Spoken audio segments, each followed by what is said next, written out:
I'm Morgan Motzinger, and I'm highly allergic to surface conversations. So let's dig deep. Together, we'll explore creating meaningful habits, deepening our relationships, and cultivating more hope for a better inner and outer life. This is the PS We Expire podcast. I'm so glad you're here. I'm not entirely sure when this happened, but I have really been struggling with health anxiety lately, which is incredibly frustrating because I do all the right things that help with anxiety. I have a whole episode on the things that have helped me with anxiety, like cutting out caffeine and exercising regularly and getting good sleep and drinking lots of water, et cetera, going to therapy, all of the good things. And so it feels like, and I'm sure that any of you who struggle with any kind of like mental health things that feel frustrating and somehow like keep recurring even though you're doing all the quote unquote right things, like I'm sure that you know what I'm talking about when it just feels frustrating and like, why is this still happening? I thought that I had, gotten over this thing. Health anxiety isn't necessarily like a new thing for me, but I used to have a lot of anxiety about my kids getting sick. And when I was really struggling, I would have super intrusive thoughts about them. I would be driving down the highway and I would just have this thought pop into my head of them running into the middle of the highway, which makes no sense because either they were securely in the car with me or they weren't even in the area. So like it didn't even make any sense. But this is what I have discovered. I've been doing a ton of reading about what our brain's job is, and I will refer back to this book very shortly, but it's called How Emotions Are Made by Lisa Feldman Barrett, who's a neuroscientist and psychologist, and she talks about how our brains are prediction making machines, like that's their job. And I've known this for a long time, that our brains are always looking for patterns. Our brains are always filling in the gaps of what we're perceiving with what it's familiar with, what as happened in the past and what we can expect to happen in the future. And sometimes it just looks like our brain does wild things. And so I think a lot of like the fears that I had for my kids definitely stemmed from a lot of what I went through with Annie. So Annie, oh man, just so much fear and anticipatory grief with her ever since her diagnosis. We're coming up on 2 years now since she passed away, and especially in the first few months after she died, I would hear noises and think, oh, it's Annie. It's like it, because our brains are prediction making things and it's looking for the patterns and what's familiar. Those noises made sense to my brain that they were Annie. It's like it took a minute for me to catch up that it couldn't possibly be her. So for a while there, I think all of my like anxiety about when things were going to happen with Annie, or like if she got sick, it could realistically be something that was really dangerous to her, even if it was just, a cold or the flu. And so I was always like super hyper vigilant about the kids' health. And at the sign, like the first sign of sniffles would be like heightened awareness. It's just the reality of living with a chronic illness for your child.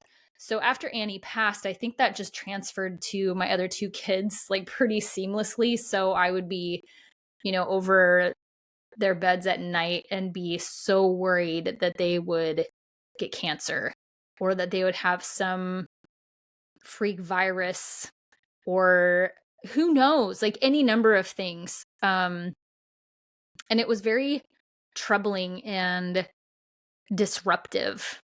I didn't feel like I could like get a grasp on making my brain quit, like knock it off. I didn't feel like I could manage that very well at all. So as I was dealing with what anxiety feels like, I did start to adopt a lot of like mental and physical wellness habits that helped address that anxiety quite a bit. And then, things were actually going pretty well. And then I started to have some health stuff that was just like felt like all of this work that I had done to address my anxiety was just like all for naught. It was like, have I actually been addressing this at all? Because I was really struggling, really, really struggling, especially at night, which makes perfect sense for reasons that I will go into. I was having a lot of anxiety about, just like physiological things that were happening that I was getting really freaked out about. And I want to tell you the two things that have helped me the most as I have sought to address, I guess I could call it health anxiety. And maybe also just partly natural fears that come with aging. I'm 40, and there are things that they start recommending when you get into your 40s, like annual mammograms, and pretty soon it'll be colonoscopies and things like that. So it's not completely out of left field that I would start to think about my body and think about the things that just kind of happen with aging. So it doesn't feel totally irrelevant or completely out of left field that this would be happening, but the way that I was really struggling with this, and it was becoming, disruptive to my sleep, and just it's really a weight to be worried about these things pretty consistently. So the two things that have helped me the most, one is something that came as a result of reading this book, How Emotions Are Made. The main message of this book is that emotions are in response to the predictions that we are making. So it's a pretty subtle shift, but for me it was profound, because what she's saying is that we're not emotionally responding to what's actually happening in our reality. We are responding to what our brain is predicting is going to happen in reality. So how does this apply to anxiety? Well, not only, and this is the light bulb moment for me.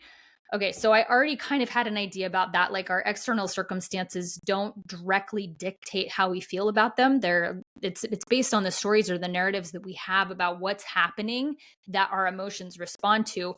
But this is where I did not connect the dots before, is that it's also the internal physiological things that are happening that our brains make a story about, and then our emotions get on board to reinforce the story that's happening. Have you ever wished you had a therapist or a best friend in your pocket, someone that you could hear from in the moment that you need it the most? Now you can carry a timely message with you wherever you go. Mindful moment cards hold up to traveling in your pocket.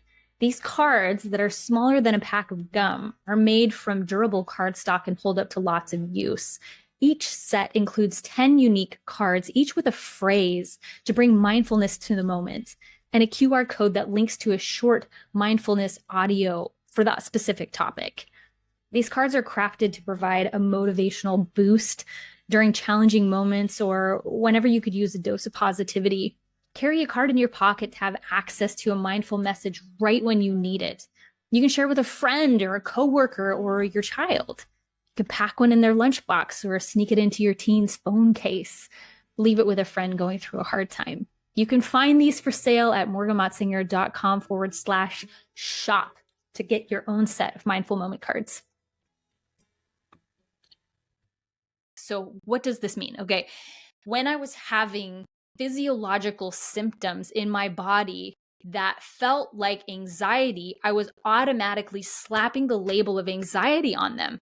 So what that means is, when I used to say, I stopped consuming caffeine because it increased my anxiety, what this actually means is caffeine was giving me physiological responses that I had attached to the story of anxiety.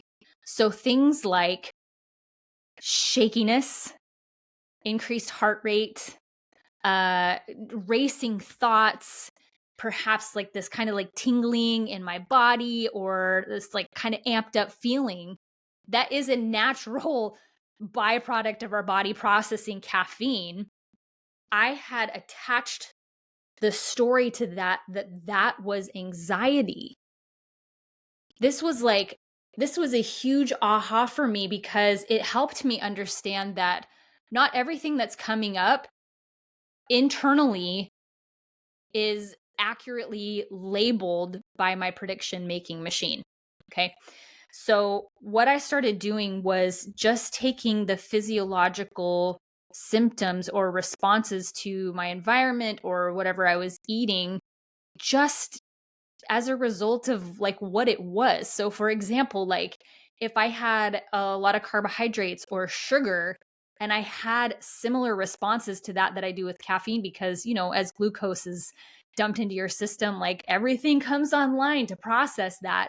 And so anything that like even like felt like anxiety or felt like some of the things that come with being anxious, I was like, oh, that's anxiety. And so I was like getting in this loop. I think you can totally understand what I'm saying, where it's like I got in this loop, this feedback loop where my body was doing totally normal bodily things, metabolic things, and I was like, oh no, that's anxiety. And so immediately I started to think about how I wasn't taking care of my mental health, or I was doing something wrong, or I was missing something, or that something was wrong in my body. So when I talk about like just health things that have been coming up that may be completely normal or benign, I started to just have so much story packed on top of that of like, this means something is wrong. Okay, now that may be true. There may be something wrong in my body, but to just have this like shift from everything means there's something wrong to just this may be a totally normal process, and trying to feel into what the difference is in my body between anxiety and just an increased heart rate from something that I'm doing. That feels like a really big deal, so I could still utilize a lot of the tools that I had been using, like meditation, like relaxing head to toe, like noticing things in my environment to stop the swirling thoughts. And I also had an additional tool in that moment to say, oh, my heart is racing. That's normal in response to maybe something that I ate. Okay, so I had this additional layer where it didn't automatically escalate into this is anxiety, there's something wrong with me on any of these levels. So that was the first thing, was being able to kind of separate that out. And the second thing is that I have discovered that fear is reduced tremendously when a decision is made. So we often, I think particularly since I'm talking about health stuff, but particularly when it comes to health things, that we fear the possibility of it being something serious so much that we never investigate. And so we just live with the discomfort of the fear, sometimes for years. And I'll give you a perfect example of this. Like, I've had this bum shoulder for a while now, and it's like really, it's painful and it's been bothering me, but it hasn't been painful enough for me to actually do anything about it. And the like worst case scenario story that I was telling myself was like, my shoulder is really screwed up and I'm probably going to need like shoulder replacement surgery, or it's probably a tumor, or it's bone cancer or something like that. And because that's what our brains do. It's like, how can I possibly prepare for the most terrible thing that I could possibly imagine? But it didn't bother me enough to actually do anything about it. And then I had this great day where I was swimming and tweaked it really badly. And it bothered me enough to be like, okay, I got to do something about this. I'm going to go to a physical therapist that I trust to just get an evaluation and see if there is, what do I need to do next? Do I need to do some imaging? What do I do next? I didn't know. And that's where the fear lives, is in the, I don't know. I don't know. So I went to physical therapy, and I'm still going to physical therapy on a weekly basis. But after one appointment, I am having so much less pain than I have had in years. What? One appointment? And it made me think about this weird thing that we do where it's like, I'm just going to suffer with the pain of not knowing because we're so afraid of knowing what the truth is. And that only happens if we get caught up in the worst case scenario. But the reality is, even if it is the worst case scenario, fear dissolves when you know what you're going to do next. It doesn't mean that we still don't have worries about the thing after that. But when we give something predictable to our brains, where we say, okay, I actually have this appointment made, I'm going to have this test done, I'm going to have this imaging done, there is so much relief that comes in just having a plan and just having some solid next step, because fear is so nebulous. And I love this quote that says that fear is a mile wide and an inch deep. And this can apply beyond just, health fears. This can apply to anything that we're feeling apprehensive about, or that we have a lot of trepidation about starting or going into or discovering or digging deep. We can apply this to the work that you do in therapy. It's like, I feel like there's a lot in here that's going on, but I don't want to dig into it because I'd rather just like live with the discomfort of not knowing. And that is such a lie. It's such a lie. It may be hard work and you may get hard news. I mean, because that's life, right? It just is. But when you have a plan, fear is greatly reduced. So those are my two big takeaways from dealing with all this anxiety. And then on top of that, like 2 subpoints. Okay. So those are the 2 big ones and the 2 small ones. I didn't realize that even being mildly dehydrated would have such an impact on how things work in my body. So when I'm feeling anxious or having physiological symptoms that I tend to label as anxiety, I just go drink a bunch of water, like so much water, and I feel so much better. I don't know. And who knows, maybe that's a placebo, but I don't think it is, because all sorts of things go downhill when you're even just a little bit dehydrated, when you're not getting enough water intake. So I've been drinking a bunch of water, and that has helped somehow, miraculously. And the other thing is that I'm reading this book called Fear by Thich Nhat Hanh. And he mentions the 5 remembrances. And I don't remember all of them, but I do remember this one, because the 5 remembrances really have to do with, some of like the big existential fears that we have in our lives about dying, about pain, about aging. And one of the 5 remembrances is, this body will have to deal with illness. This body will have to deal with pain. That's part of the package deal. And there's this level of acceptance that comes with just remembering that that is normal, that it's normal that our bodies, that we get sick. It's normal that we can do all of the quote unquote right things and still deal with a chronic illness or a big scary diagnosis. That is just the nature of being in this human body in a complex environment. That there are so many factors that contribute to our health that we can't possibly perfect them all and prevent hard things from happening. So just trusting that, like, okay, this is just what happens. And I took a great amount of comfort from that, and a real connection to the beauty that lives in fragility. And it doesn't mean that I like it. Okay. It doesn't mean that I'm like, woohoo, like bring on the hard stuff and bring on the illnesses and bring on the aches and pains and bring on the aging. Like I still, of course, like feel so much resistance to that, but I'm learning how to accept that is just the natural cycle of life.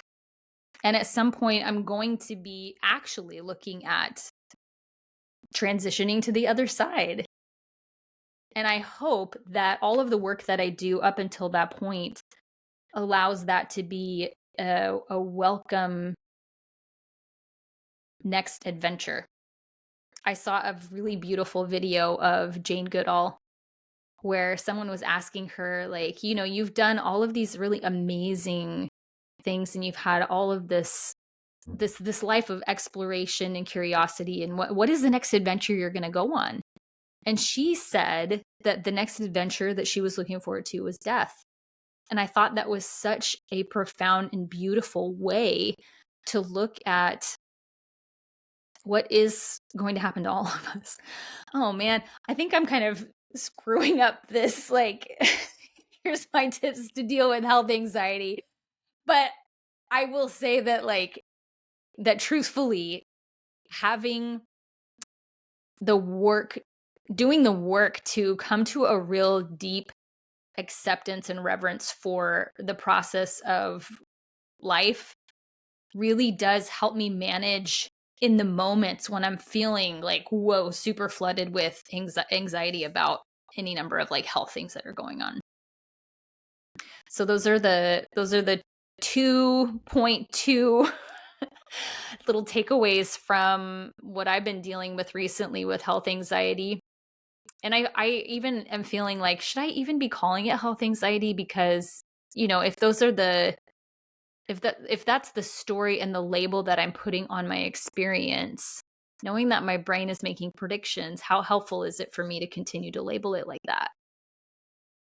I don't know. It's just, it's helpful to have terminology to express the worry and the body's way of processing certain things, and how I'm struggling with that. But for those of you who perhaps also deal with any level of anxiety or worries about your health or worries about those who you love and their health, I hope that this is helpful and that it doesn't end up like compounding the fear. If it does, I'm so sorry.